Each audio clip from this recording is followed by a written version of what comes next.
Dibawakan oleh penaja utama jelajah jiwa SME, Unify Business, rakan digital pilihan anda.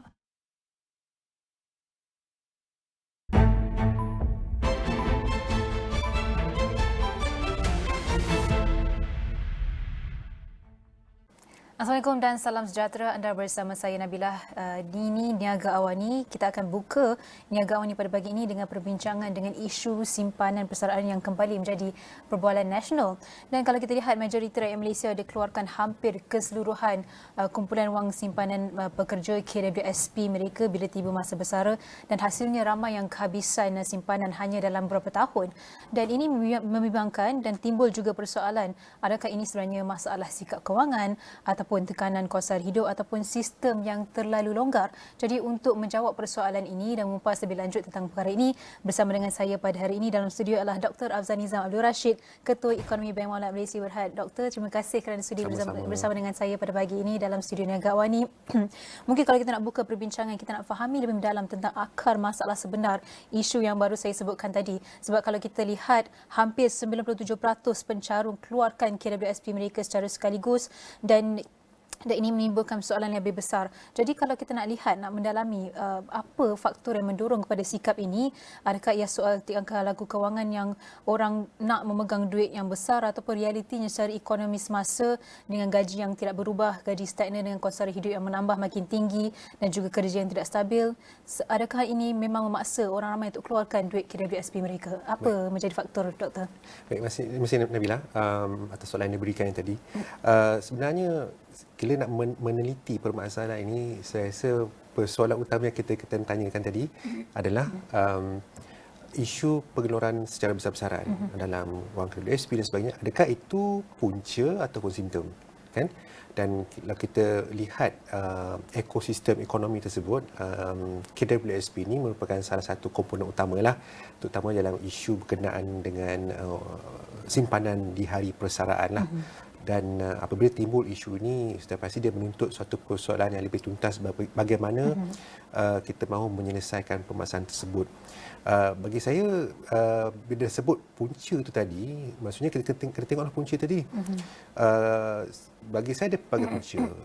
Pertama tadi Nabilah pada sebut tentang kos sara hidup, maksudnya tingkah harga barang. Dan saya pula bila melihat isu berkenaan tingkah harga barang ini ataupun kos sara hidup, saya buat sedikit estimate lah. Kalau kita tengok pendapatan median isi rumah pada tahun 2024 sekitar RM7,017. Dia meningkat berbanding tahun 2022. 2022 sekitar RM6,300 lebih macam tu. So nampak meningkat. Okey. Tapi kalau kita laraskan dia dengan tingkat harga barang menggunakan indeks harga pengguna, daripada RM7,017 itu, dia jadi RM5,284. Apa artinya? Artinya, hakikatnya bukanlah RM7,000. Setelah mengambil kira harga barang, hakikatnya pendapatan tersebut menjadi RM5,000 lebih saja. RM2,000? Kan? So, lebih kurang hampir RM2,000 kehilangan. Bukan hilang secara literal, tapi hilang dalam erti kata kurangnya kuasa beli. Dan itu akan menyebabkan satu tindak balas ataupun reaksi secara sedar ataupun tidak sedar, yang bahawa seseorang itu memerlukan wang yang lebih lagi untuk memenuhi keperluan yang sama. Nak beli barang yang sama, kuantitinya itu. Tapi jumlah pendapatan tu perlu tinggi lagi. Dan KWSP merupakan satu bentuk simpanan yang terkumpul. Jadi dengan tingkat harga barang yang secara konsistennya meningkat, maka itu akan menggalakkan, orang kata itu, suatu tindak balas yang sedemikian rupa lah. Jadi maksudnya isu kos sara hidup tu mungkin kena tengok. Itu satu masalah. Masalah kedua pula, mungkin jugalah ada kena-mengena dengan sikap dan sebagainya. Macam disebutkan tadi, keperluan nak rasa duit yang banyak secara lamsam. Jadi itu perlu juga ditangani dengan secara bijak. Maksudnya, kalau kita bandingkan dengan sistem di Singapura, CPF, tak ada keluar secara lamsam pun secara berkala. Kalau itu yang dilaksanakan, kebimbangan saya dia akan jadi satu kejutan pula. Jadi kita perlu berhati-hati dalam menelusuri permasalahan ini. Bagi saya, balik pada basic. Pengeluaran secara lamsam ni, dari segi umur, 55 tahun dah boleh keluar semua dah. Sedangkan had umur persaraan, kita boleh agree lah, atau setuju lah, memang dah rata-rata dah sampai 60 dah. Terdapat kesenjangan kat situ. umur had persaraan 60. Tapi umur nak mengeluarkan KWSP secara total, lamsam, masih lagi tahap 55 tahun. Jadi mungkin perkara itu perlu diselesaikan dahulu. Mungkin satulah, kemudian mungkin nak memilih option, nak keluar semua ke, nak keluar secara berkala ke, itu perlu dibuat kajian dan sebagainya. Tapi poin saya, kita kena lihat dia punya permasalahan itu dengan secara teliti, dengan bijaksana, dengan tidak mengambil secara 100% model daripada luar. So itu adalah antara isu struktur daripada segi kos sara hidup, sebab kalau kita cakap kos sara hidup ni sampai bila pun mungkin tak habis. Masalah ni sejak sekian lama pun dah ada. Masalah universal. Universal, masalah struktur, tapi ada juga masalah individu yang mungkin macam doktor kan tadi nak pegang jumlah yang banyak. Tapi saya nak tersentuh berkenaan dengan sistem yang mungkin dianggap longgar.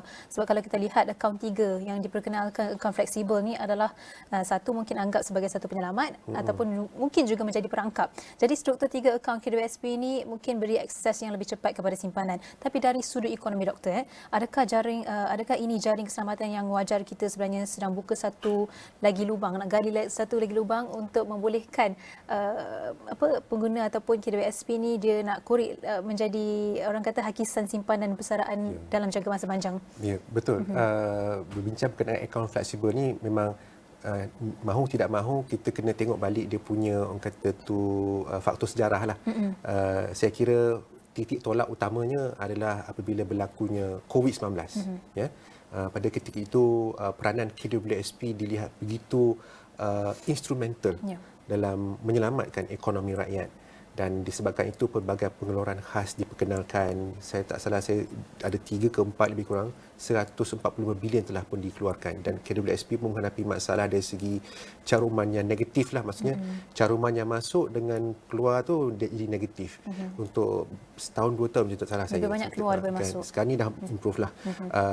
Jadi bertitik tolakkan pada perkara tersebut, dia ada rentetan sehinggalah membawa kepada akaun fleksibel. Jadi dalam arti kata lain, KWSP mengambil pendirian yang pragmatik lah, mengambil kira suara yang dilontarkan oleh rakyat, keperluan untuk menjadikan peranan KWSP ni lebih tuntas, mengambil kira cabaran semasa. Tapi pada masa yang sama juga, core prinsip KWSP ditubuhkan adalah untuk wang persaraan.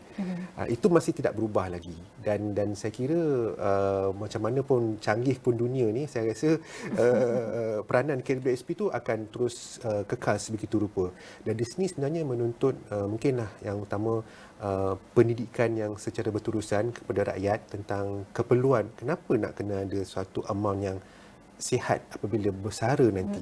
Jadi itu mungkin dalam kerangka literasi kewangannya. Saya kira pihak KWSP pun dah banyak menjalankan aktiviti tersebut. Tetapi nak berbicara kelonggaran dan sebagainya, saya kira kita kena tengok balik macam tadi. Ada faktor sejarahnya itu. Kalau kita lihat sebelum COVID-19, ini pemerhatian saya, KWSP agak straightforward dari segi pengoperasian perjalanan, perniagaan bisnes dia lah. Mereka akan memainkan peranan yang penting, of course, untuk memenuhi keperluan persaraan dan sebagainya.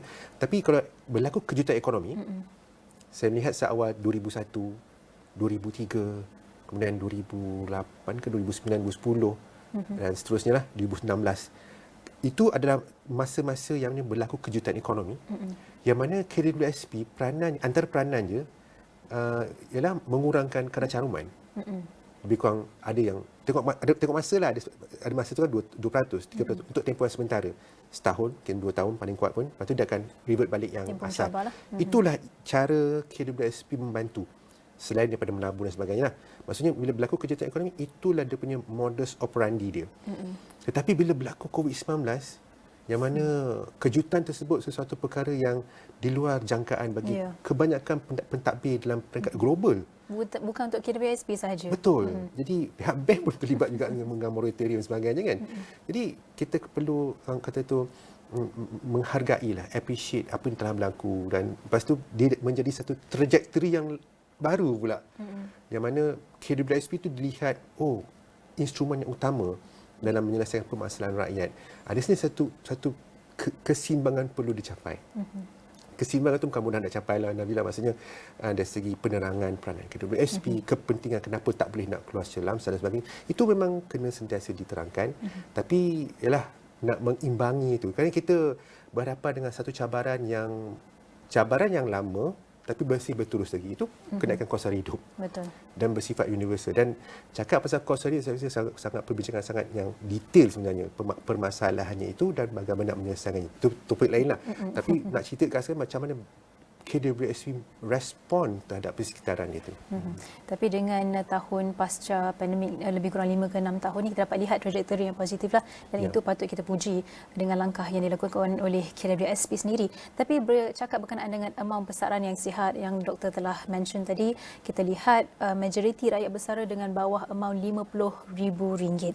Dan kalau contohlah kita bagi situasi, kalau mereka belanja RM1,000 sebulan pun boleh tahan 4 ke 5 tahun saja amaun persaraan itu. Jadi dalam negara yang mungkin jangka hayat mencecah sekitar 76 tahun, kita boleh jangka, kita nak tahu apa makna angka ini yang kalau kita boleh nak rangkumkan amaun persaraan. Sebab adakah kita sebenarnya akan sedang mencipta generasi yang mungkin warga emasnya tanpa persaraan yang cukup, doktor? Betul. Ini sekali lagi permasalahan yang universal, yang rata-rata banyak kerajaan menghadapi masalah untuk menyelesaikan isu inilah. Dan di sini bila bagi saya setiap permasalahan itu ada banyak sisi yang perlu kita fahami lah. Mungkin perkataan bersara tu pun saya kira kena orang kata tu dilihat semula. Maksudnya bersara tu apa? Maksudnya bersara tu duduk rumah ke? Kan? Maksudnya tak buat apa-apa ke? Ataupun sebenarnya bersara tu dalam arti kata lain kita bertukar profession. Maksudnya kalau dulu 100% hardcore kita nak cari duit dan sebagainya, mungkin selepas ini kita akan lebih santai, tapi masih dalam kerangka untuk mencari rezeki lagi. Betul. Saya sendiri pun berfikir selepas ni apa saya nak buat. Antara perkara saya fikir nak mengajar, jadi pensyarah dan sebagainya. Mungkin itu saya lah. So maksud saya mentaliti bersara tu juga perlu kita lihat supaya sebenarnya bukanlah bersara tu dalam erti kata duduk rumah. Kita masih lagi menyumbang kepada society dan sebagainya, tapi dalam keadaan yang lebih relax, tapi masih lagi menjana pendapatan. Bagaimana? Itu satu perkara yang perlu difikirkan lah. Tapi itu pun saya rasa kena dari segi mindset pun kita kena tukar lah. Kerana masalah yang saya cakap tadi, masalah yang lama tapi berterusan itu kos hari hidup akan berterusan. Keperluan akan datang akan semakin meningkat dan itu menuntut perbelanjaan yang lebih tinggi lagi. Kalau seseorang itu berfikir tidak dinamik, maka jawabnya bila bersara nanti itu yang banyak masalah dan itu akan bagi kesan pada keluarga, anak dan sebagainya. Kita cakap apa generation sandwich generation kan. Itu pun satu perkara yang kalau tak ditangani dengan baik itu akan menjadi menular. Dan kita bercakap tentang pembinaan institusi kekeluargaan, kita tengok aging population semakin meningkat, ramai yang mendirikan rumah tangga dan sebagainya tapi tidak mahu ada anak pula. Itu pun satu masalah sosial saya kira. Itu pun ada rentetan dari si kos hari hidup dan sebagainya yang memerlukan penyelesaian yang lebih kompleks lagi. Jadi dalam kes ni saya nampak adakah cukup atau tak cukup, itu yang menjadi persoalan utama lah. Tapi saya suka poin doktor bercakap mengenai mindset, nak tukar mindset. Persaraan tu sebenarnya jangan fikir kita akan relax atau rehat semata-mata, tapi nak ubah apa profesi pekerjaan yang lebih relax untuk kita jamin masa depan kita. Okey, itu yang penting untuk kita bawakan berkenaan dengan wang persaraan yang sihat. Tapi berkenaan dengan kos hari hidup tu, dalam penelitian ataupun dalam kajian doktor sendiri, apa sebenarnya yang menjadi penghakis ataupun yang memakan persimpanan persaraan orang ramai? Adakah mungkin dari segi kesihatan, sebab kos inflasi kesihatan semakin meningkat? Adakah sebenarnya dari segi kalau kita lihat kos perumahan dan juga sewaan rumah, apa sebenarnya yang menjadi punca utama? Bagi saya punca utama kenapa harga barang tu secara meningkat persisten dan sebagainya itu, saya rasa dia banyak berkait rapat tentang pasaran ekonomi itu sendiri. Dia tidak cekap. Maksudnya harga barang ni sepatutnya lah fitrah dia, ada masa dia naik, ada masa dia turun. Tapi apa yang berlaku, harga barang untuk pengguna secara umumnya dia meningkat saja. Dan dalam kajian saya pula, saya melihat indeks harga pengguna, kemudian saya tengok indeks harga pengeluar. Tak nak cerita teknikal lah, tapi dapatan saya tu harga barang, indeks harga pengguna tu dia naik almost indefinitely. Tetapi indeks harga pengeluar dia naik juga, tapi dia ada fluctuation. Ada masa dia naik, masa dia turun. So maksudnya ada perbezaan. Kenapa harga pengeluar macam ni? Harga pengguna naik je. So saya tengok mungkin ada permasalahan dari segi struktur pasaran ekonomi itu sendiri. Maksudnya mungkin berlaku, tak tahulah, ada berlaku kartel ke, ada berlaku perbuatan sorok dan sebagainya ke, ataupun bagaimana mungkin peranan GLC dalam ekonomi itu sendiri, peranannya itu sehingga menyebabkan apa dipanggil sebagai crowding out effect. Ya, maksudnya peranan kerajaan itu lebih besar diwakili oleh GLC. Itu juga saya kira perlu satu persoalan yang perlu dilihat juga, bagaimana kita nak jadikan ekonomi itu lebih vibrant, lebih kompetitif, lebih inovatif dan sebagainya. Pengakhirannya bukan kita nak harga barang turun. Kalau harga barang turun, dia panggil deflasi pula kan. Betul. Kita mahu harga tu dia ada fluctuation sikit. Ada bergerak, fleksibel, bukan fluctuation, fleksibel. Apa yang berlaku tak fleksibel, dia rigid. Naik saja. Jadi itu sebenarnya simptom. Ada saya kata, simptom ke cause, simptom ke punca. Jadi saya rasa puncanya pasaran ekonomi itu tidak cekap. Tidak kecekapan tu yang memerlukan peranan kerajaan lah. Apa nak tengok player dalam industri itu macam mana, yang sektor MSME ataupun PMKS bagaimana bolehkah dia naik compete dengan GLC contohlah, macam mana, adakah GLC ni peranan dia telah meningkatkan PMKS ni, dan satu masa nanti GLC akan membuat exit dalam pasaran tersebut, kerana peranan mereka sepatutnya menjadi facilitator. Adakah itu berlaku? Itu persoalan-persoalan yang perlu ditanya. Banyak persoalan ni bertindih, saling berkait rapat. Tapi bercakap mengenai ketidakcekapan tu, tapi ia berbeza-beza di lain negeri dan juga lain segmen. Adakah doktor rasa wajar ataupun mencadangkan yang katakanlah dah bekerja di bandar-bandar utama di KL dan sebagainya, bila tiba masa persaraan mereka berpindah ke kawasan yang lebih orang kata affordable? Baik. Saya rasa mungkin itu satu progression yang normal kot, maksudnya yang biasa bila cakap bersara ni nak balik kampung kan.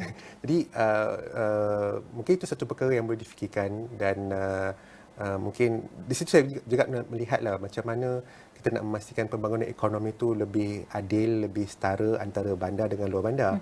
Dan untuk berpindah ke luar bandar ni pun banyak juga decision yang perlu difikirkan dan sebagainya. Tetapi dari segi aspek pembangunan pun, kalau tak ada aktiviti ekonomi akan spark dalam sesuatu daerah, dalam sesuatu mukim dan sebagainya, itu pun susah juga kan. Jadi itu menuntut bagaimana pihak kerajaan merancang bagaimana punca tu, ekonomi utama tu dapat digembling dengan lebih baik. Maksudnya kalau cakap pasal sektor pertanian contohnya, bagaimana sektor pertanian itu boleh lebih maju dalam satu daerah tersebut, maka itu akan menggalakkan bagaimana proses urbanisasi tadi tu, urbanization tadi tu mungkin dapat dikurangkan. Sekarang ni apa yang berlaku, proses urbanisasi ataupun urbanization tu terlampau rapid, sehingga kan di bandar-bandar menghadapi masalah dari segi kepadatan penduduk, infrastruktur yang jadi usang dan sebagainya. Jadi kalau itu dapat dilaksanakan, maka progression yang pesara tadi untuk berpindah ke luar bandar tu akan jadi almost seamless lah, kerana ada aktiviti ekonomi yang menjadikan tempat tu maju. Tapi kalau kita tanyalah pencarum-pencarum ni, ramai orang sebenarnya tak gemar ataupun kurang suka cadangan seperti structured payouts sebab mereka rasakan pilihan ini dihadkan kepada mereka. Tapi dari sudut ekonomi doktor, apa hujah yang paling kukuh sebenarnya untuk jelaskan bahawa guardrails ini bukan sekatan tapi sebaliknya perlindungan supaya orang tak hidup lebih lama daripada simpanan mereka sendiri? Baik, itu saya rasa perubahan ini perlu diurus. Dia tak boleh bersifat secara mendadak. Tiba-tiba kita kata tak boleh keluar dah. Saya rasa mungkin for a start boleh jadikan dia satu option. Kerana kita tak boleh tolak juga. Ada pesara yang dari segi keuangannya begitu savvy. Mereka faham bagaimana urus wang mereka. So golongan ini kita bagilah dia satu autonomi. Tapi bagi golongan yang tidak mempunyai keuangan yang canggih, maka risiko untuk dia menggunakan wang tersebut secara sembrono pun itu yang mungkin berlaku. Dia untuk mencapai permulaan yang baik untuk dasar, kalau boleh ultimately kita nak steady payout lah. Lepas tu kan mungkin kita boleh mulakan dengan options, maksudnya pilihan. Kemudian mungkin sebahagian sahaja yang akan kekal, sebahagian lagi boleh dikeluarkan secara langsam. Dan kemudian mungkin tengoklah macam mana penerimaan rakyat dan bagaimana behavior. Yang penting behavior tadi tu. Kalau katakanlah rakyat kita ni boleh urus wang dia dengan baik, maka tak ada keperluan pun satu campur tangan yang sebegitu bersifat agak autokratik lah kan. Maksudnya mereka boleh kawal diri sendiri. Betul. Daripada Kawalan mengeluarkan duit. kendiri lah. Kawalan kendiri. Ini masalah individu sekali lagi. Yes. Tapi satu lagi, kalau kita nak bandingkan dengan luar negara, kita tengok struktur luar negara. Sebagai contoh, Singapura lah ada CPF Life. CPF Life, Jerman pula bayar hanya bulanan, manakala Sweden melaras ikut jangka hayat. Kalau UK pula, kalau kita tengok, wajibkan panduan kewangan. Jadi kalau kita nak banding-bandingkan dengan luar negara ni, mungkin dalam konteks budaya ataupun realiti di Malaysia, model mana sebenarnya yang paling realistik untuk kita mungkin adapt ataupun kita tirulah, dan model mana pula mungkin berisiko cetus pushback daripada rakyat sendiri? Bagi saya, yang pilihan untuk mungkin sebahagian akan boleh dibenarkan keluar secara lamsam dan sebahagiannya akan dikeluarkan secara berkala, itu mungkin boleh mencapai satu keseimbangan lah. Setidak-tidaknya dia bagi satu recognition lah kepada persara tersebut untuk menggunakan hasil titik peluh mereka selama beberapa dekad untuk mereka gunakan dengan sebaiknya. Tapi pada masa yang sama juga kita ada guardrails. Mungkin tak tahulah berapa peratusannya, mungkin itu pun perlukan kajian yang mana sebahagiannya itu boleh digunakan untuk dibayar secara berkala. Dan saya percaya juga kalau ada yang dah ambil skim-skim seperti PRS, Private Retirement Scheme kan, dengan sektor swasta. Jadi maksudnya keperluan untuk mereka persaraan itu telah pun sedikit sebanyak telah di address lah. Tapi mungkin tak semua lah ambil PRS kan. Jadi itu pun berbalik-balik lah kepada isu apa ni, struktur individu. Betul, literasi kewangan dan sebagainya lah. Ataupun mungkin ada cadangan yang doktor boleh setuju dengan sebahagian simpanan itu dikunci dan juga terbitkan satu formula yang adil mengikut jumlah simpanan. Satu, mungkin dari segi had umur, jumlah pendapatan, dari segi kos sara hidup ikut lokasi, ataupun doktor ada cadangan lain? Saya tak tahulah. Saya rasa penstrukturan yang baru-baru ini dijalankan oleh KWSP itu adalah satu yang boleh diterima pakai sebenarnya, kerana amount ataupun nisbah untuk fleksibel tu dikira kecil kan, 10% sahaja. Jadi cadangan tu saya rasa saya lebih gemar kepada literasi kewangan lah. Dan okey, kalau bercakap tentang golongan muda ni, saya rasa golongan muda ni ramai, perhatian saya lah, ramai yang sebenarnya dah mula cana tentang literasi kewangan. Ada tu saya tengok dah mula agak dari segi risiko lah, risiko pelaburan agak tinggi, selera risiko dia, risk appetite dia, sampai dah tengok apa kripto dan sebagainya kan, pelaburan saham secara direct bukan melalui unit trust. Jadi saya melihat perkara itu sebagai satu yang positif. Sebabnya golongan muda ni, kerana adanya teknologi, mereka cenderung untuk mengurus keuangan mereka. Jadi perkara itu saya rasa perlu diraikan. Tapi perlu diraih dalam keadaan yang baik lah. Maksudnya baik tu, kalau boleh mereka ni melabur dalam skim-skim pelaburan yang sah, yang sahih, ada guardrailsnya, tapi tidak orang kata tu kena scam dan sebagainya lah. Jadi dengan cara literasi kewangan sebegitu, saya rasa lebih orang kata tu komprehensif impaknya itu daripada kita bersifat autokratik. Okey, ni tak boleh keluar, ni boleh keluar. Zaman sekarang ni saya rasa susah untuk kita capai satu keadaan yang baik untuk kita bersifat sedemikian rupa, kerana saya cakap tadi, isu kos sara hidup tu isu benar yang real. Kalau kita tak ambil kira, dia akan ada impact negatif pada individu tersebut. Sekarang pula makin ramai influencer ataupun pengaruh kewangan.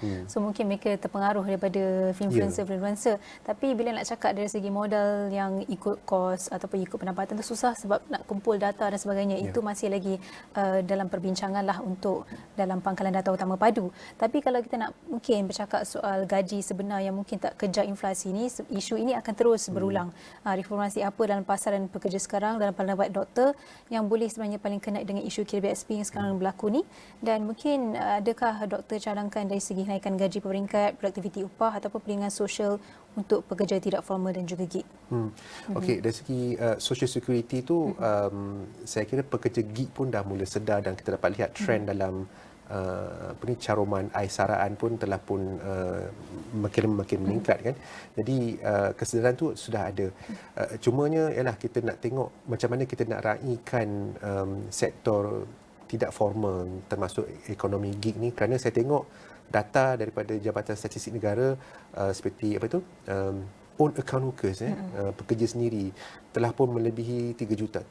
Latest berapa 3.2 million macam tu. Makin ramai. Jadi saya risau sebenarnya keadaan ni. Macam mana kita nak raikan trend ini? Adakah mereka ni boleh saja kerja dengan kata tu dalam e-hailing, p-hailing? Okeylah, tapi nampak suboptimal, suboptimal. Sebaik-baiknya macam mana kita nak raikan mereka ni supaya kalau nak berniaga jadi entrepreneur yang ataupun usahawan yang berjaya lah. Dan macam mana kita nak kata tu lorongkan mereka ni supaya kalau berniaga tu dalam keadaan yang baik, boleh bersaing dengan baik dengan menggunakan teknologi dan sebagainya itu memerlukan satu intervention lah. Dan pada saya sama juga, saya fikir juga sebenarnya nak jadi usahawan ni pun tidak semua boleh jadi usahawan. Kan? Jadi itu pun perlu dikenal pasti. Jadi maksudnya saya tak pastilah trend own account workers ni boleh kita reverse ke tidak. Nampaknya tidak. Kerana zaman akan datang ni company-company yang besar pun dari segi productivity atau bukan productivity, dari segi bagaimana mereka beroperasi pun mereka akan terus mengoptimumkan kos. Mengoptimumkan kos ni maksudnya dia orang akan terus melihat bagaimana nak menggunakan lebih banyak mesin, menggunakan teknologi supaya keperluan modal insan tu akan dapat dikurangkan. Jadi bagaimana kita nak hadapi masalah ini? Jadi maksudnya saya nampak memperbanyakkan lagi usahawan. Kan? Dan usahawan ni pula, setiap usahawan tu pula akan memerlukan pekerja. Kan itulah bagaimana kita boleh absorb lebihan surplus labor tadi tu, buruh itu ke dalam sektor usahawan ini. Kerana usahawan ni memerlukan pekerja juga. Jadi transition tu itu kembali kepada balik ekonomi yang cekap, ekonomi yang lebih vibrant. So peranan syarikat-syarikat yang besar, terutama GLC tersebut, sepatutnya menjadi satu facilitator. Dia facilitate entrepreneur tadi tu. Pengakhirannya dia akan graduate daripada micro, small, medium dan big.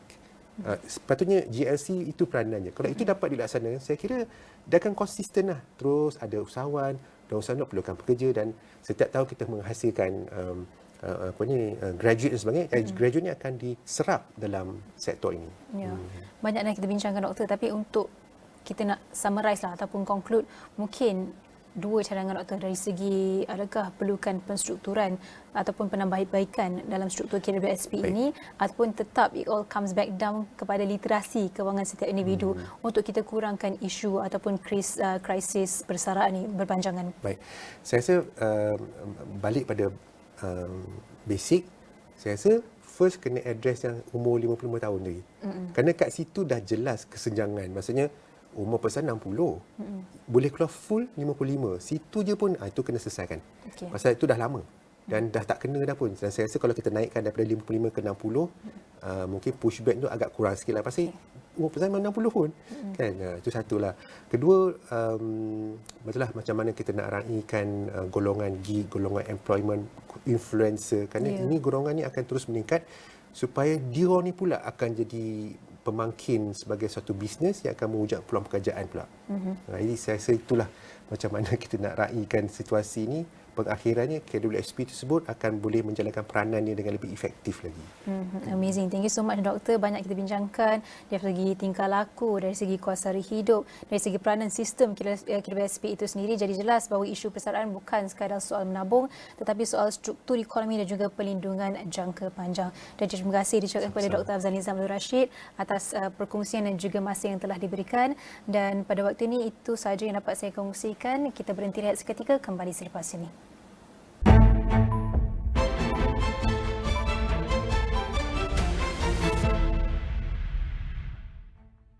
Orang anak aku mati, Azril. Kau ingat aku masih boleh hidup dengan kau ke? Bahagia ke awak hidup atas derita anak-anak? Sampai bila awak nak jalankan tanggungjawab pada seorang isteri yang cacat ni? Apa janji? Kalau Lia tak bahagia, tak bakal izinkan Lia pergi. Mama akan buat apa saja untuk anak-anak, asalkan anak-anak Mama bahagia. Aku cabar kau, Lia. Kalau kau hebat, kau hidup tak payah bergantung dengan suami kau. Sanggup ke dia nak hadap kau ni sampai mati? Berapa cadang nak bagi Ril handle satu projek besar yang kita baru dapat? Wah. Ril handle projek ni dengan Rin. Ha? Projek tu tak boleh jalan ke kalau Ril tak kerja dengan Rin tu? Kalau Lia yang jadi penghalangnya, aku nak kau ceraikan Lia. Rin sanggup bermadu kalau Abang Rin sudi terima Rin. Kau tak nak papa kau. Aku setuju jadi madu kau. Tapi ada syarat. Bayar aku 1 juta, aku jadi madu kau. Andai Itu Takdirnya 2 mulai 9 Februari di Astro dan Astro Go. Asia tumpuan utama dunia. Dengan ekonomi yang semakin rancak, pembangunan lestari dan tenaga boleh diperbaharui, apakah pula impak kecerdasan buatan AI dalam perkembangan teknologi dan masa depan pekerjaan? Kami mendalami setiap berita dan cerita. Saksikan diskusi, dialog dan laporan khas di Agenda Awani Asia bersama koresponden khas kami setiap Sabtu 9 malam di semua platform Astro Awani.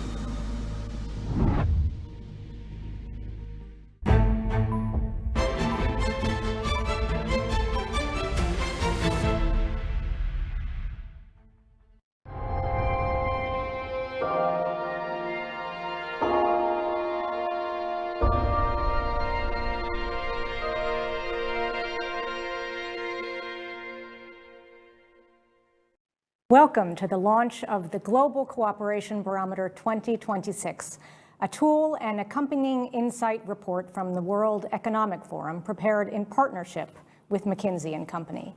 My name is Sheba Crocker, Managing Director at the World Economic Forum.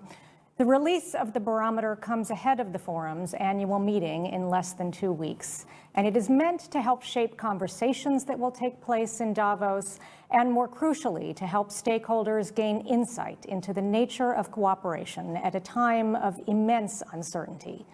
Now in its 3rd year, the Global Cooperation Barometer measures the state of global cooperation broadly and across 5 key pillars: trade and capital flows, innovation and technology, climate and nature, health and wellness, and peace and security. This year's findings are sobering, but in some respects also reassuring. Multilateralism continues to face strong headwinds, but global cooperation is proving resilient in some areas. And to hear more about the report, I am joined in Geneva today by Borge Brande, President and CEO of the World Economic Forum. Bob Sternfels, Global Managing Partner of McKinsey, is joining online. For this media briefing, following us live online, we have 59 journalists from 51 different media outlets and agencies covering 23 countries worldwide. Borge, if I may turn to you, you open the report by writing that uncertainty and unpredictability are being fueled by historic changes across several fronts. What are we seeing in terms of global cooperation? So we are seeing fundamental changes in the way we cooperate, but it's not the end of cooperation. We are really seeing the contours of the 21st century's cooperation. As I said, it's not an end to cooperation, it's really an evolution. And what is interesting with the geopolitical barometer is that showing that global cooperation, as you also underlined, Sheba, is very resilient in the face of the geopolitical headwinds. We are seeing that the way we cooperate looks different in the new reality. It is more bespoke, it is more interest-based, and we are seeing more friend-shoring. Cooperation is still taking place, albeit in different forms. So we have plurilaterals in the trade area. That means coalition of willing countries or partners. So if you are not okay with how we are seeing multilateral agreements, for example, in the field of digital trade, you have 50, 60, 70 countries coming together and they agree on a plurilateral trade agreement, and that can later become a multilateral one, especially if it happens under the auspices of WTO. And then we have the mega trade deals. We're seeing that Mercosur, Latin America, big trading bloc, cooperate with the EU, so you have this kind of mega deals between regions. And then we see also an enhanced regional cooperation. We're seeing, for example, now in the EU, they're strengthening their single market and looking at how they can cooperate more strongly when they're faced with new tariffs. I think the biggest tariff that we are facing globally now is really uncertainty. And with uncertainty, we also see more clearly that there are areas that we still need to collaborate, and cooperation is important. That's why we also have coined for Davos meeting in a couple of weeks the spirit of dialogue. And dialogue is not a luxury, it is a necessity. And we know that in many areas, we really need to enhance cooperation. Look at future pandemics. There is no way that can be dealt with in a single country. Look at, for example, cyber crime. $4 to $5 trillion are lost every year in cyber crime. I think we also need to just realize that the only way to fight that is that we come together, including China, US, Europe, and other countries, come together to fight this.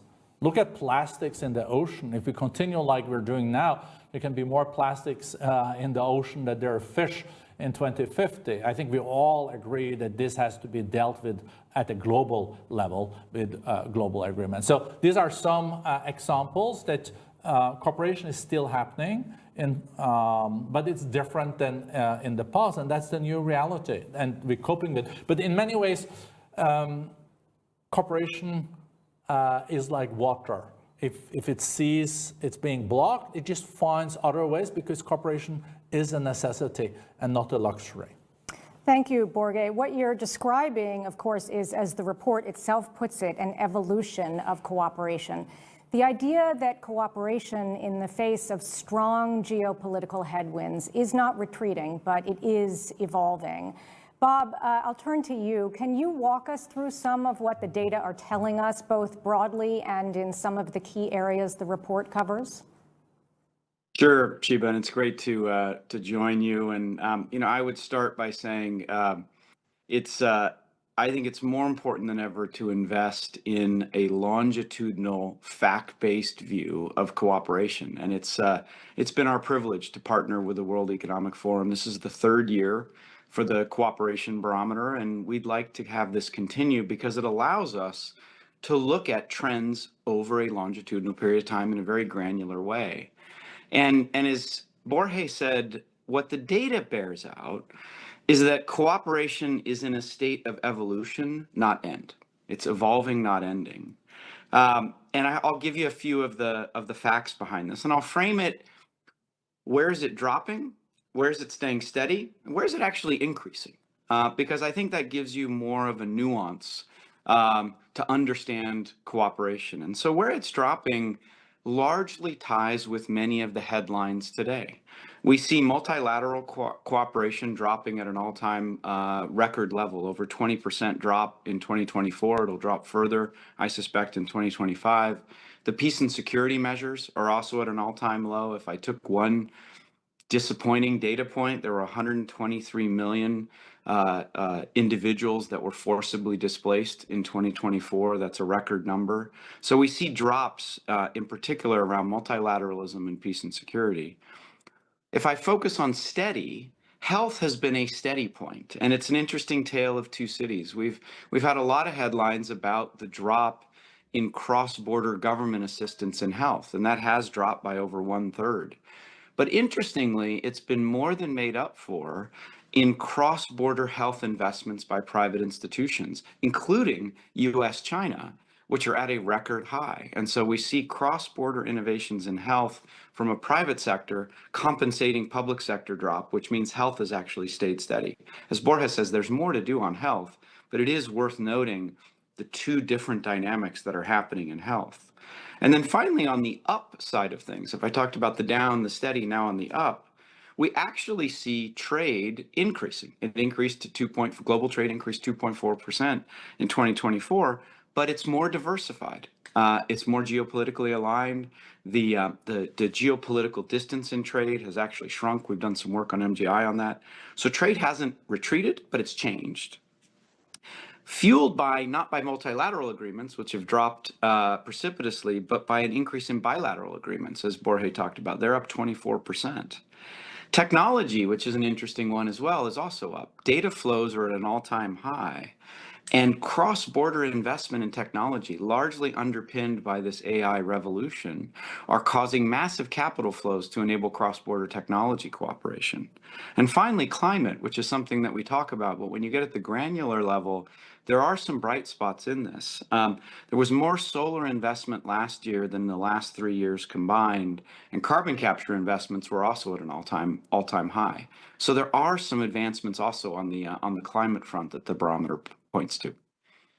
Thank you so much, and thank you to both of you for those insights. Let's turn now to some recommendations, and here I want to highlight a line from the report that says, the paradox is that at a time of such rapid change, developing new and innovative approaches to cooperation requires refocusing on some of the basics, notably doubling down on dialogue. Now, Borge, of course, this very much aligns with the theme of this year's annual meeting, which you touched on earlier. Can you talk more about this?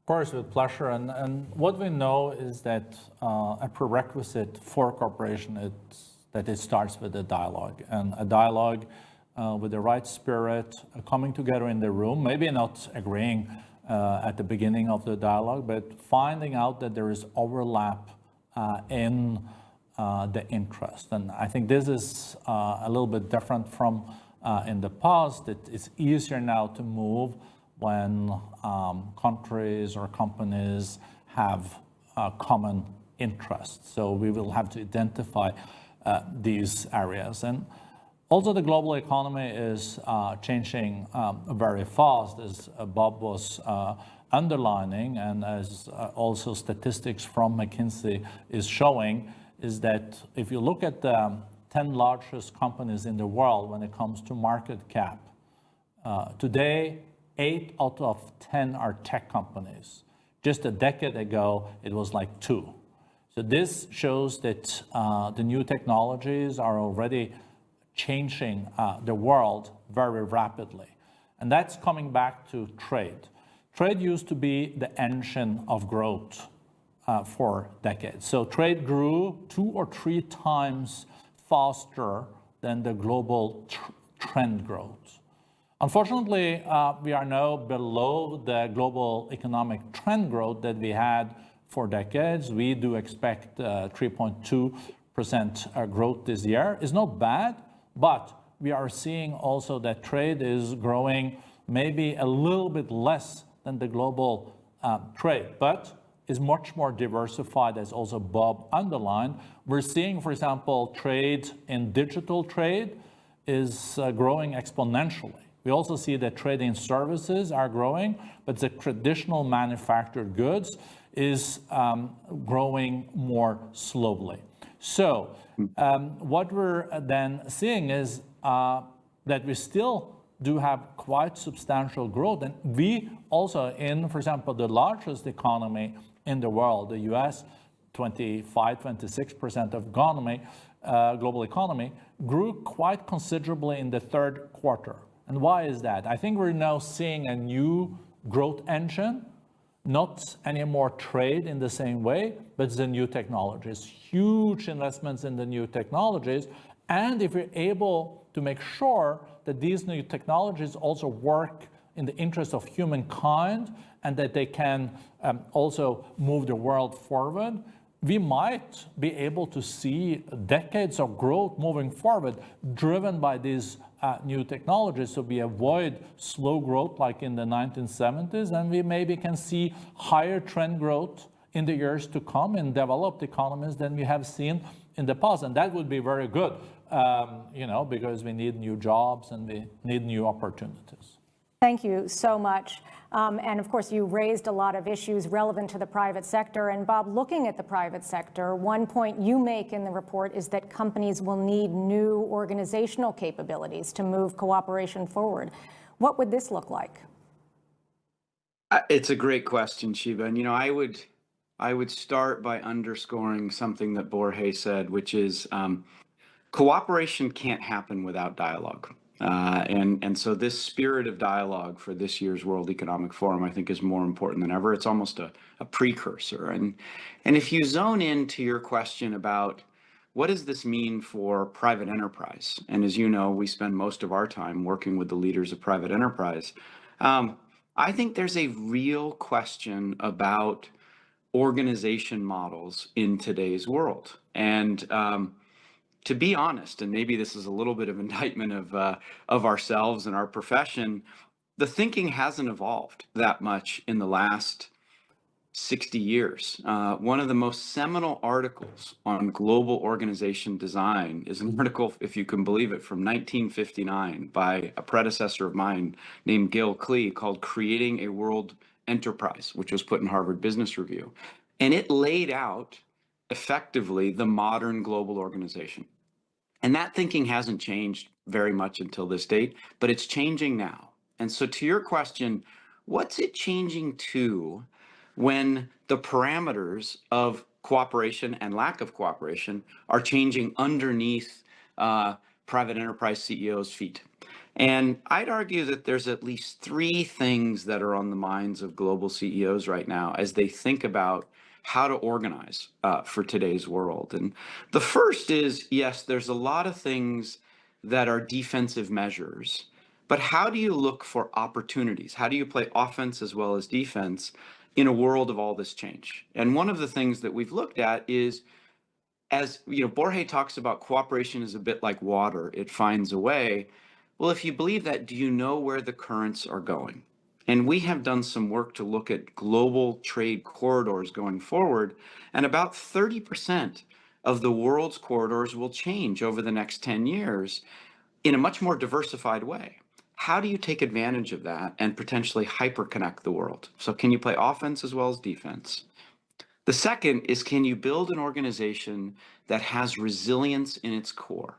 No matter what, there will be future shocks. And what I hear from CEOs now is, how resilient is my organization? And we've also cooperated with the World Economic Forum on the topic of resilience. And sadly, what we find is only 29% of large companies today believe that they can withstand a future unprecedented shock. That's not high enough. So leaders who are building resilience into their organizations, we think actually stand a better chance in a more volatile, unpredictable world. The final one is how to think about not abandoning global, but being local and global at the same time, getting the benefits of operating cross-border, but also thinking about much more localized approach to talent, to capital, and to technology in the companies that you operate. And so, Shio, I think there's a rethink right now of what global enterprise means in a world where cooperation is changing under our feet. Thank you so much. I think, Borge, you know, both of you have raised trade, and that's maybe picking up on Bob's point, a good example of a place where we're seeing global, regional, and local. And focusing there, again, just to say the latest barometer reading indicates cooperation in trade and capital stayed broadly flat, but of course, that beneath the surface, real changes are evident. Anything more you want to say on the question of trade coming out of the report? So trade is picking up again. We thought that the effect of the tariffs would be probably more consequential, but we are also seeing that the tariffs are not as high as they were predicted at the start. But at the same time, as I said, nations and companies find different ways of then trading. And at the same time, as we see that trade is not growing as fast as it used to be, we're seeing other parts of the economy growing much faster. Like in the US, last year, there were investments in the frontier technologies, and especially in AI, of $500 billion US. And if we are seeing productivity gains at that scale also moving forward in other countries, that can also lead to additional economic growth. Of course, there are also challenges related to the new technologies. So we are seeing that in the new reality where cooperation is different, less multilateralism, less multilateral agreements, we are seeing that there are other ways that trying to make up to what we're seeing then lacking on the multilateral level. Thank you so much, Borge, and thank you to both of you for those insights. We will now turn to some questions from the media who are currently following us online. And just to confirm that we have 50 journalists from 48 different media outlets representing 23 countries joining us online. I will turn first to Ishan Tharoor from the Washington Post in the United States to ask your question. Thank you very much. I hope you can hear me. I appreciate this call, and I look forward to seeing you all in Davos. My question, I appreciate the metaphor of water, corporation as water. We spent, in our line of work, we spent a lot of time looking at the dams, not the water. But I'd love to hear from Borge or Bob a bit more elaboration on, in this moment, when we are reckoning with the unraveling of multilateralism, when we're reckoning with, obviously, an administration here in Washington that is upending norms in all sorts of ways, how does a forum like the World Economic Forum hold on to a kind of idealism for the 21st century? The institutions that have underpinned cooperation, multilateralism, the UN, the rules-based order, all of that seems to be in profound crisis. What is the way of looking at this evolution but maintaining an idealism about international solidarity and collective action and cooperation? Thank you so much, Ishan. And that maybe is a question that is appropriate for both of you. But Borge, do you want to start off? Well, thank you. And thank you for that very important question.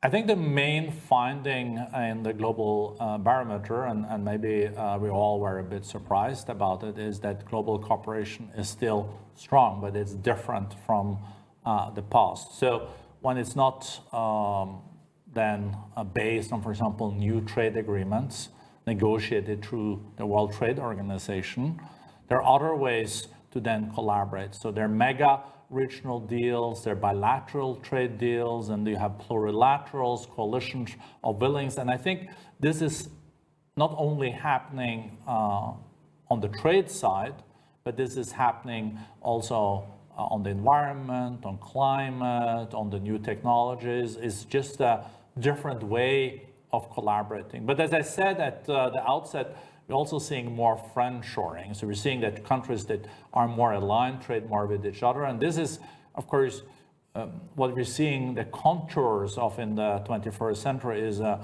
new paradigm where we're seeing what we thought was going to be more multipolarity. I think that will come, but it's more now multipolarish because we're seeing also interest spheres being established, and that I think underpins also your point. As long as this doesn't end cooperation and there are new ways of cooperating, I think that still we can see prosperity and growth. But if we cannot avoid big wars or more conflicts, of course, that is the biggest threat to all development. But we should not forget, though, that even the World Trade Organization, where we see we're faced with big impulses now, 75% of the global trade is still happening under the rules of the World Trade Organization. It's just that not new deals are being made under the auspices of the WTO, but there are different ways of cooperating. And the World Economic Forum, we just have to look at this from a real political viewpoint, and that's why we're saying spirit of dialogue. People still need to come together, and then based on those dialogues, we might see then cooperation coming out of this if the different players feel that they have enough common interest to agree. Thank you so much, Borge. Bob, is there anything that you want to add in response to that question? Maybe just briefly, because I loved what Borge said, but Ishan, I deeply appreciate the question, and I do think, go back to the water analogy, that there have been a lot of talks of dams. My if you kind of keep that analog, would be, but how do we foster the dialogue and creation to create aqueducts?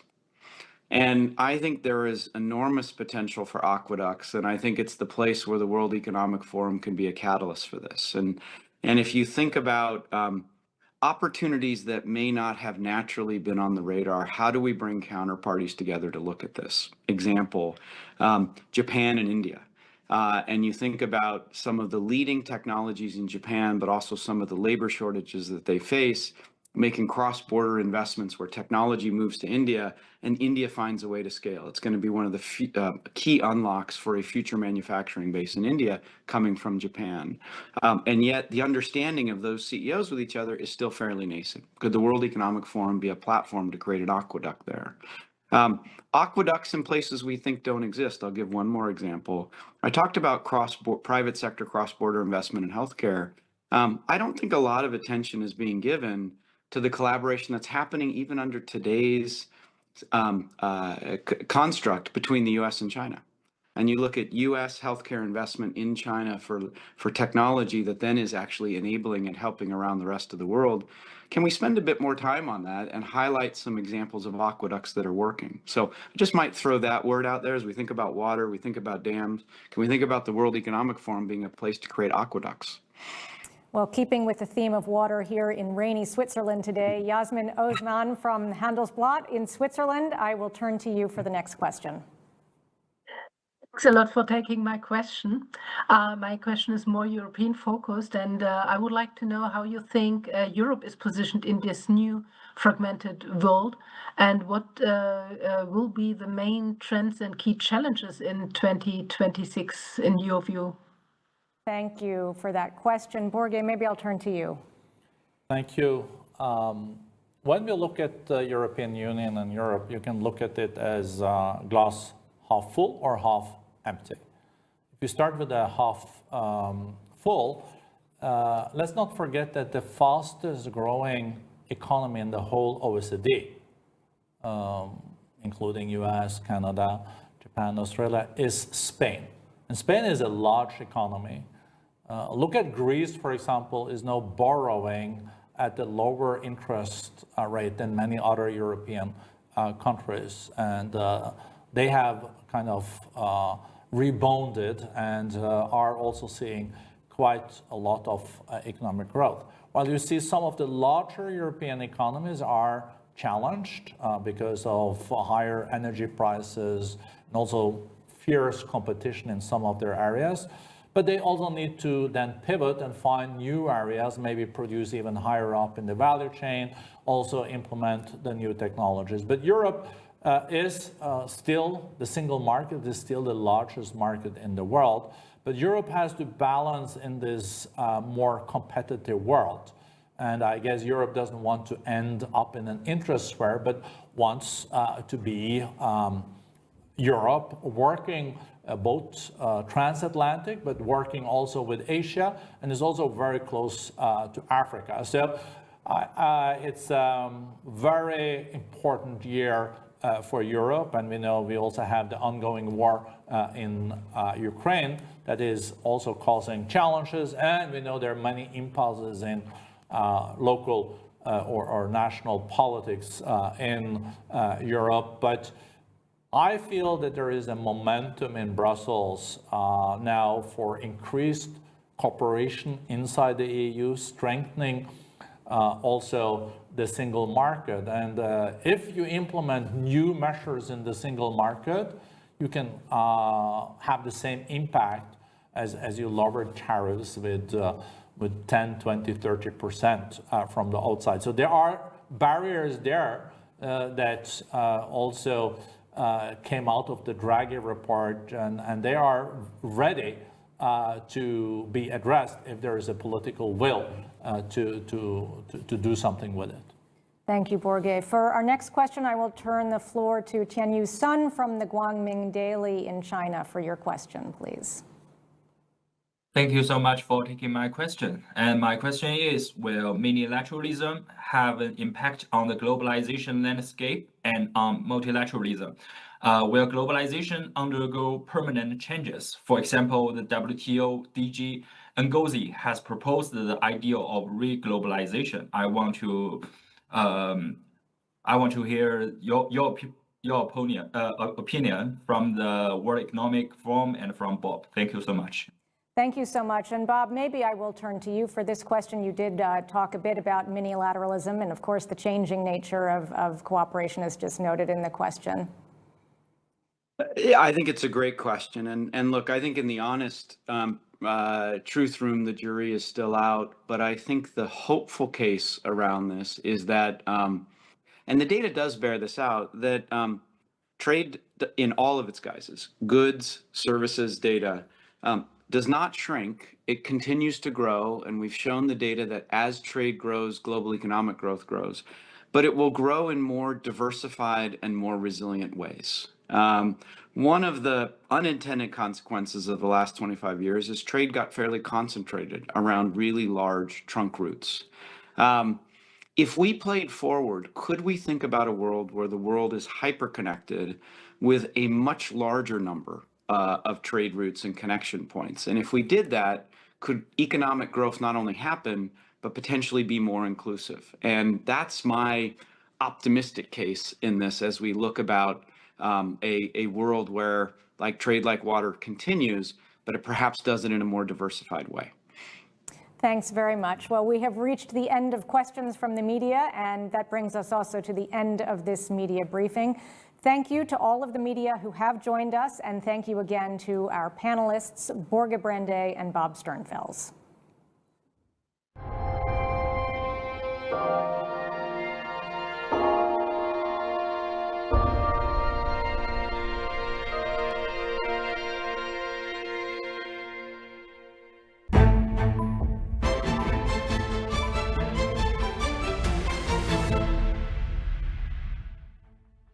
Ada yang perdebatan bahawa GST perlu dikembalikan semula kerana ada yang mempertikaikan bahawa SST itu tidak efektif. Isu buruh kanak-kanak bukan sahaja dalam bentuk fizikal tetapi juga bentuk moden yang lebih licik dan juga terselindung. Kita tengok buruh kanak-kanak dan ada juga buruh paksa kanak-kanak. Kumpulan FB dikenali sebagai grup budak-budak sekolah rendah yang didakwa menyebarkan gambar remaja perempuan tidak senonoh telah pun ditutup. Assalamualaikum semua. Assalamualaikum. Terengganu, 7 Februari ini kita beramai-ramai ke Masjid Seberang Takhir imarahkan tazkirah malam Jumaat bersama-sama asatizah di Segani. Kita cari keberkatan Allah, bawa ke syurga insya-Allah. Suburkan ukhuwah sekeluarga dengan pelbagai aktiviti istimewa bersama selebriti kegemaran anda. Gandakan amalan di bulan penuh keberkatan dengan Astro. Minta Allah lancarkan. Bila bersama lagi jadi. Hamas says it is fully prepared to hand over administrative authority in Gaza to a newly formed Palestinian Technocratic Committee. The US president cannot threaten his way into owning Greenland, an autonomous territory of Denmark.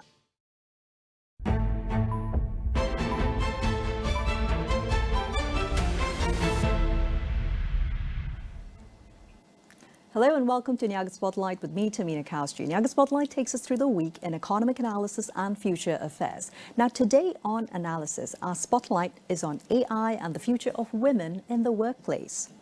Asia Pacific is moving into an AI investment super cycle, with AI projected to contribute up to $15.7 trillion to the global economy by 2030, and regional AI spending expected to reach $110 billion by 2028. Now, companies are scaling fast. Today, 78% of organizations already use AI in at least one business function. Now, here's the tougher question. As AI reshapes jobs, wages, and leadership pathways, who actually benefits in the workforce? A landmark new report from 9x9 warns that for women, an AI participation gap is already opening. Women still hold only 29% of AI-related roles globally, even as AI expertise commands wage premiums of over 50%. If gender inclusion is treated as an afterthought, the next decade of growth could be built without half the talent pool. I'm joined online by Christine Fellows, co-founder of 9x9, whose research spanned business and HR leaders across Malaysia, Singapore, Indonesia, and Australia. Christine, thank you very much for making time this morning. Now, your report is a moment of truth for women in the AI economy. I'd love for you to get started off by telling us a little more about 9x9 first, Christine. Thank you, Tamina. Lovely to be here. Thank you for having me. 9x9 is a not-for-profit organization that is focused on Southeast Asia.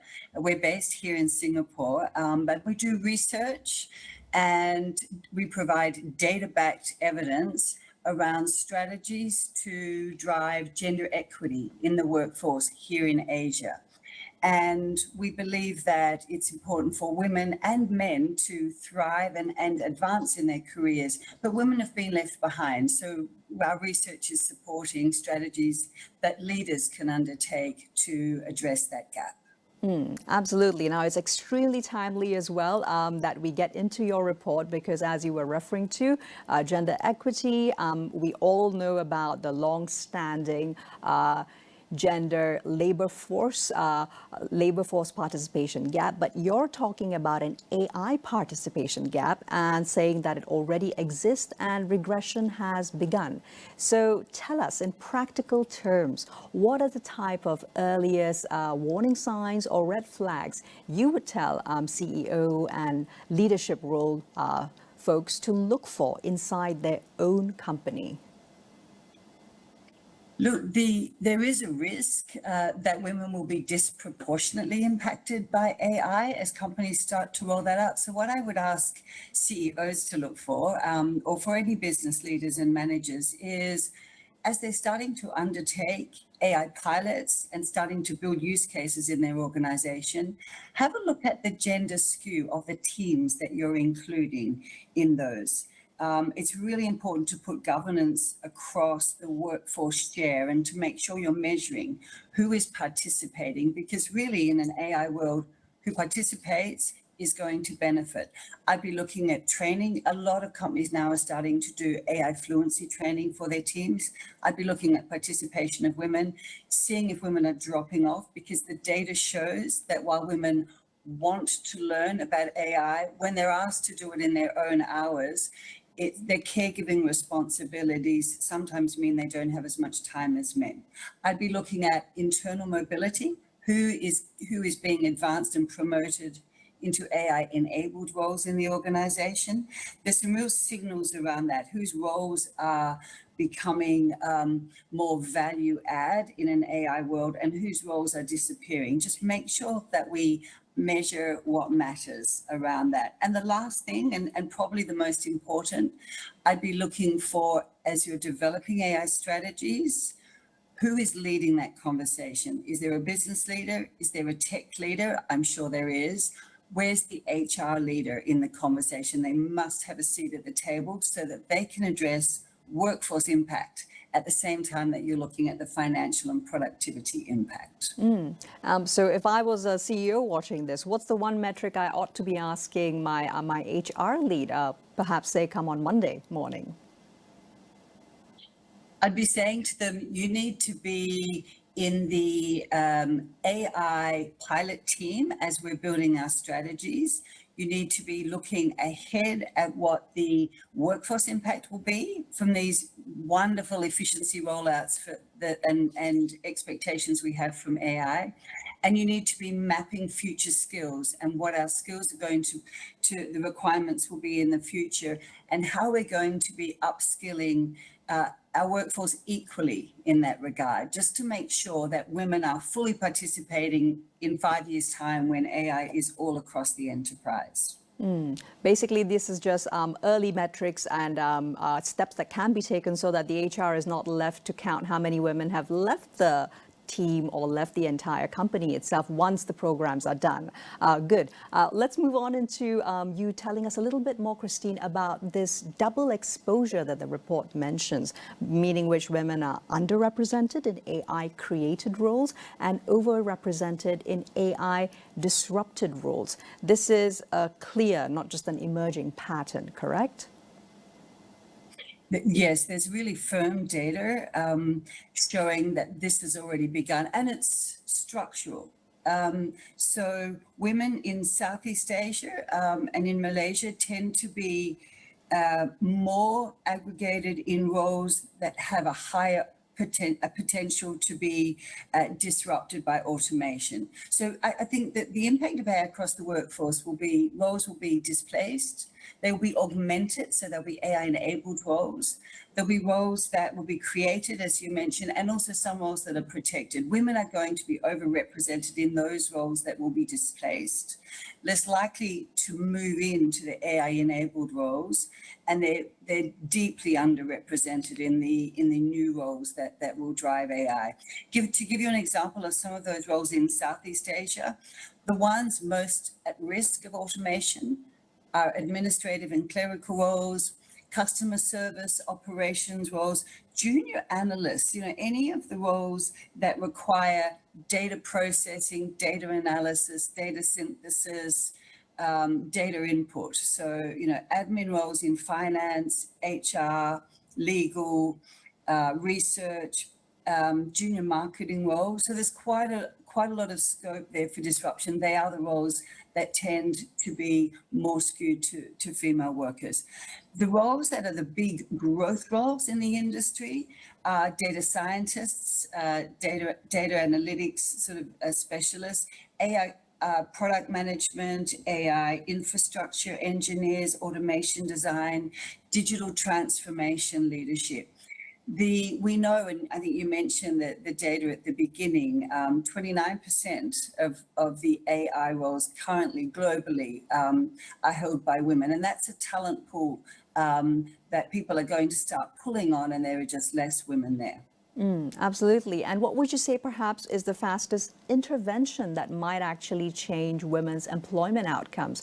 For example, Singapore, on one hand, is also on the Global AI Readiness Index, ranked highest in Southeast Asia, as well as second globally. Is Singapore doing something different, for example, when it comes to this?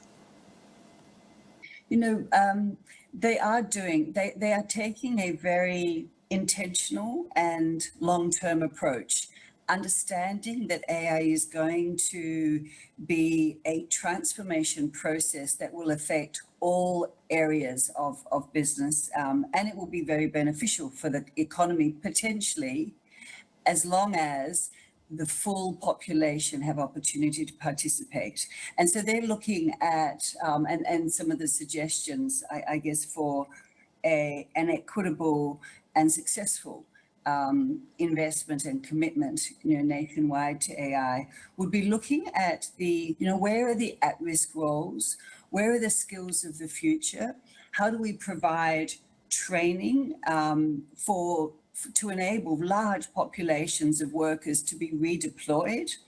How are we protecting and developing learning time so that all areas of the population have opportunity to be able to upskill and to grow with the AI, revolution of the future.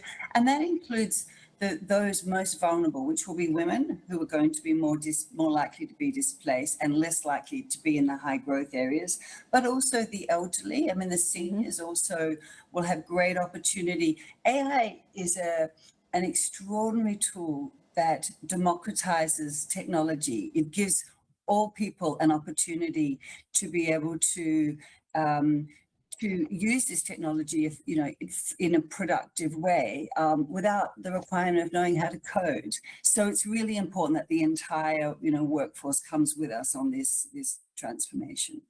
Precisely, and digging a little deeper on a demographic, which is the Gen Z women and the so-called broken career ladder. Now, your report is also pointing to early career roles being thinned out by these AI efficiencies.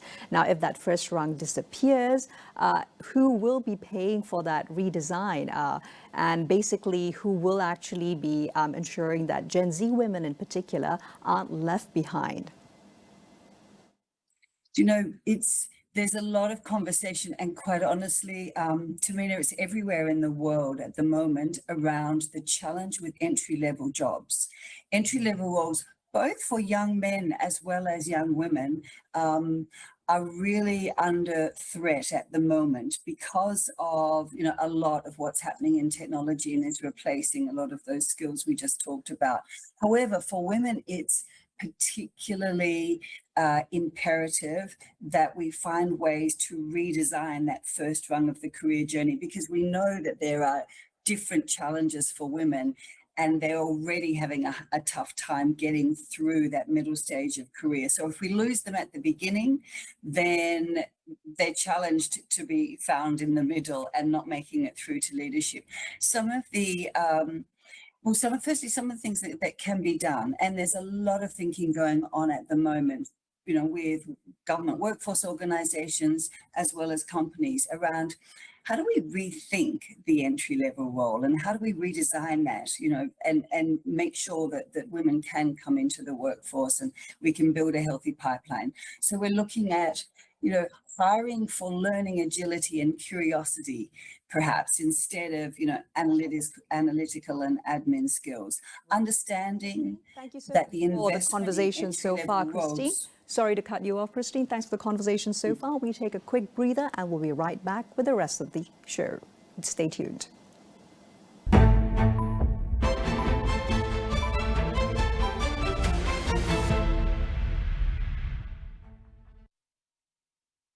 Malaysia perlu bergerak daripada sekadar menjadi pusat pembuatan kepada sebuah negara pencipta teknologi chip sendiri yang mampu memberi nilai tambah lebih tinggi kepada dunia. Kerajaan bersetuju untuk mempertimbangkan agar pengusaha bot di Sabah dan Sarawak turut layak menerima subsidi petrol RON 95. Sabah kini memiliki 2 tapak rizab biosfera susulan pengiktirafan diberikan kepada kinabatangan oleh UNESCO. Tonight is the night. Malam di mana aku bakal dijulang. Hadiah dari I. Umrah? Kalau you nak bagi I gift, at least Dubai Jumeirah ke? Ini Jumeirah tu umrah, come on. Apa kata Norman je kahwin dengan kau? Sebab korang-orang ni sepadan lah. You're too much, Emma. Emma tak jadi pergi. Dia cancel last minute. Ada krisis company. You ada masalah dengan company you tak perlu ke depan. I ada masalah dengan company I kena ke depan. You beri doa depan Kaabah, minta dekat Allah, macam mana nak selesaikan masalah ni? Habis depan Kaabah, tak habis depan Kaabah. Whatever happen, I takkan pergilah. I am not going. Dikatakan kapal terbang milik rimbunan properti telah meletop di udara beberapa kali sebelum terhempas di Lautan Hindi. Sujud terakhir Encik Norman mulai 4 Februari 9 malam di Astro Ria dan Astro Go.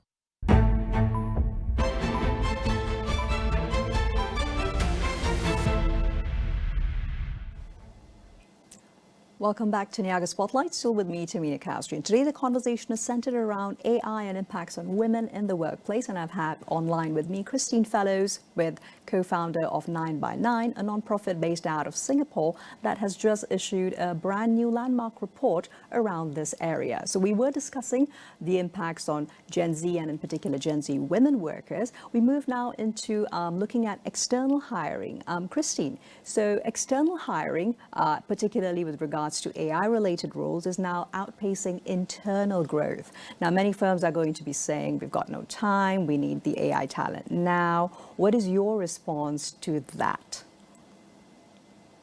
Look, I would say, if you are buying all of your talent in to drive your AI future, there are going to be challenges with integration, with equity losses that will slow you down later.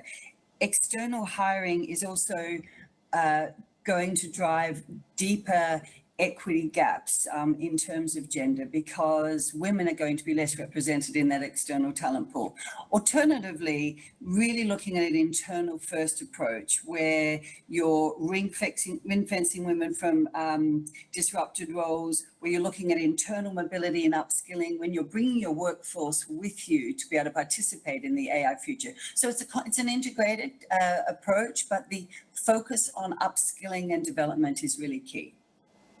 Absolutely. So within, let's say, a 12-month window, which is also fairly a long time cycle given the speed of and growth of AI, what would then a gender-balanced AI talent strategy look like for organizations that are willing to take a look at internal first? Look, I would start with leadership, and I would tie leadership KPIs to internal mobility and to development of their teams. So I would want my leaders to be making sure, firstly, that they're measuring what the gender split is between men and women who are going into the development courses and who are investing in training to make sure that's equitable. But also to be making sure that they're remunerated proportionate to how they are developing their teams. Also then making sure that I'm identifying, potential women who I can move proactively into the pilots and the teams that are starting to develop the use cases around AI. Clearly so. So there does need to be a really structured approach around it. Christine, I'd like to dig a lot deeper into something that we did briefly mention earlier on. Now, the report which is also blunt about these self-driven upskilling models or optional, particularly after work AI learning programs and modules, which a lot of organizations are also coming out with, especially in 2026. However, these underserved women in particular. And what would you say would be maybe the minimum requirements that make such upskilling genuinely equitable moving forward? Look, I think it is really important that we create programs to educate and upskill our workforce. However, making them available doesn't mean that everyone is going to have time and access to be able to use them. And so there is also a real disproportionate negative impact on women if that's the trading opportunities. What we need to do is protect learning time during work hours. Women have greater caregiving responsibilities generally at home with the elders in the community, and they just don't have free time to be able to spend evenings doing self-driven upskilling and learning modules. We want to create cohorts within the workplace of women where there are sort of safe spaces for women to experiment and learn and share their wins and failures. We want to make sure we track who's enrolling, who's completing, and what the outcomes are of the training programs we offer. But I really do want to stress building communities of women within our workforce. And some companies have done some great work around their women's networks and having, female focused hackathons and areas where women can have fun and experiment and learn AI in the workplace.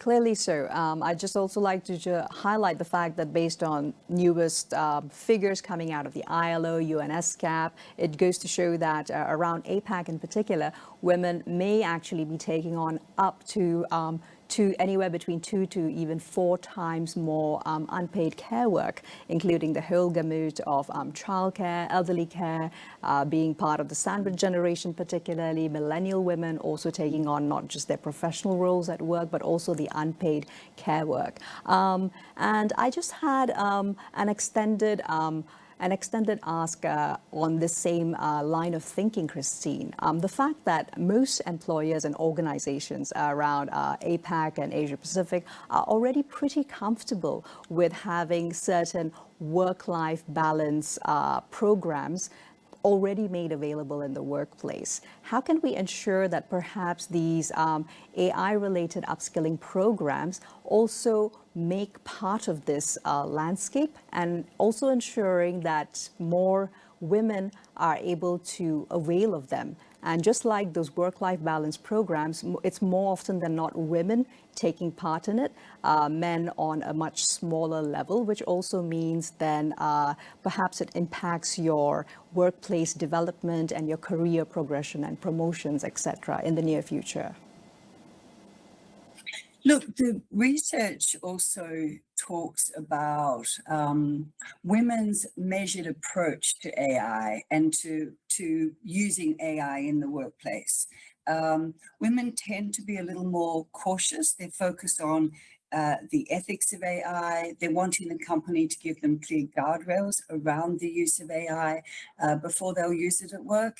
They're not as inclined to go super fast and experiment and make mistakes. And so these are all really positive attributes, ultimately, when we're looking for ethical, safe AI. However, the culture at work when companies are moving so quickly to roll out AI is often a recognition of who's fast and who's being really, who is most vocal and most obviously using AI. And so that also is not ideal for women. So there's a number of things to be done from an individual perspective. We need to make sure as women, at work, that we are, speaking with our leadership around wanting to be developed and upskilled. We're finding time, we're getting sponsors and mentors in the workplace, and we're building alliances with other women where we can form some great communities of women who are learning and upskilling and developing. And perhaps some of these networks may even have to be rather informal in the beginning part of things. Moving into looking at measurements, your report also says that this inclusion, gender inclusion in particular, for AI should be monitored with the same discipline as financial and tech metrics. What would you say are a couple of metrics you'd like to see standardized across APAC to track AI equity? Look, as businesses are starting to develop AI strategies and starting to evaluate what the benefits of investing in this technology will be, they're looking at financial metrics, they're looking at productivity, efficiency, cost savings, and those are the right things to be looking at. In addition, it's very important that we look at what is the participation and what are the equity standards around who is participating in the workforce, who's getting ahead when we do these AI, when we develop AI strategies, and who's advancing the workforce. So some of the metrics: exit rates of female talent. Who are we displacing and moving out of the workforce? How are we looking at external hiring versus internal hiring? Internal hiring and moving into AI-enabled jobs. What's the breakdown of gender for those jobs? What's the representation of women in AI governance roles and decision forums? Who's being promoted into leadership in these areas? What's the in the employee surveys, which I know a lot of companies are doing now, just to asking men and women how they rate their own competence in AI, and just to understand who's confident and who's not in their use. So the key is we measure what matters. So we want to make sure that we're really looking at a gender split around all of the human metrics in the workforce as we roll out AI. And as we look to landing the conversation, Christine, let's look finally at a little bit of the methodology whereby which you combine interviews, focus groups across Singapore, Malaysia, Australia, Indonesia. Now, there is a lot of public AI optimism, of course, but what specific insights perhaps could you share that leadership provided that may have indicated otherwise, at least internally speaking, for organizations? Look, our research was in Southeast Asia, and across the board, there was optimism about the potential of AI to create efficiencies and productivity in the workforce. That was really across the board. The AI is happening faster than the people systems can develop. And so we use the term building while flying. There's a recognition for companies that they're taking on AI projects and they're testing and they're learning and they're doing pilots all over the company. But there's also a sense that The people metrics aren't in place. HR are not part of that journey. They're coming in afterwards to retrofit.